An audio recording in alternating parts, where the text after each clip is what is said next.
আছেন? আসসালামু আলাইকুম। আশা করি সবাই ভালো আছেন। আমার মতো কে কে প্রতিদিন সকালে এরকম কান্নাকাটির কাজ নিয়ে বসেন, পেঁয়াজ কাটা নিয়ে বসেন। তো যাই হোক, আমি পেঁয়াজ কাটা শেষ করে আমি একটি ফ্রাই প্যান বসিয়ে দিয়েছি। এটার মধ্যে আজকে টমেটো দিয়ে আর ডিম দিয়ে ভাজি করব। তো এটা সকালের নাস্তা, মূলত ওই হিসাবেই আমি রেখেছি। তো যাই হোক, এই পেঁয়াজগুলো একটু ভাজা ভাজা হলে পরে এটাতে কাঁচামরিচ দিয়ে দিব। আর এইটা সকালের জন্য খুব শর্টকাট একটা রেসিপি। রুটির সাথে এই ভাজিটা খাওয়া যায়, আপনারা পারলে ট্রাই করে দেখবেন। আর আমার মনে হয় যে ভালোই হবে। তো একটু ভাজা ভাজা হয়ে গেছে পেস্টটা। পরে আমি 2টা ডিম এখানে নিয়েছি। ডিম 2টা আমি হালকা একটু এই পেঁয়াজের সাথে ভেজে নেব।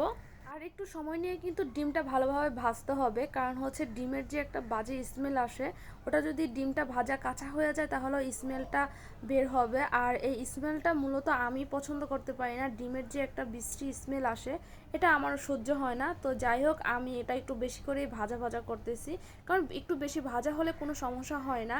আবার যারা পছন্দ করে তাদের একটু কম ভাজলেও হয়। তো যাই হোক, আমার ভাজা হয়ে গেছে। পরে আমি এদিকে টমেটোটা দিয়ে দিছি। আমি টমেটো আগে থেকে কেটে রেখেছিলাম।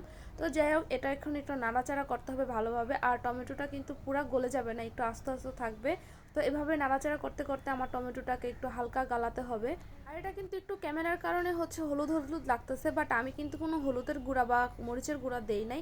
আর আমি স্বাদ মতো একটু লবণ দিয়ে দিছি।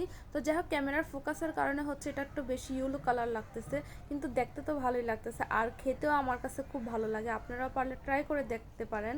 তো যাই হোক, আজকে আমার সকালের রুটির সাথে ছিল এই নাস্তাটা। আর আমার হাজবেন্ড তো এই ভাজিটা অনেক পছন্দ করে। উনি নিজেও এই ভাজিটা অনেক সময় নিজে হাতে রান্না করেও খায়। তো যাই হোক, এই তো আজকে আমার রেসিপিটা ভালো লাগলে শেয়ার করবেন, লাইক করবেন। আল্লাহ হাফেজ।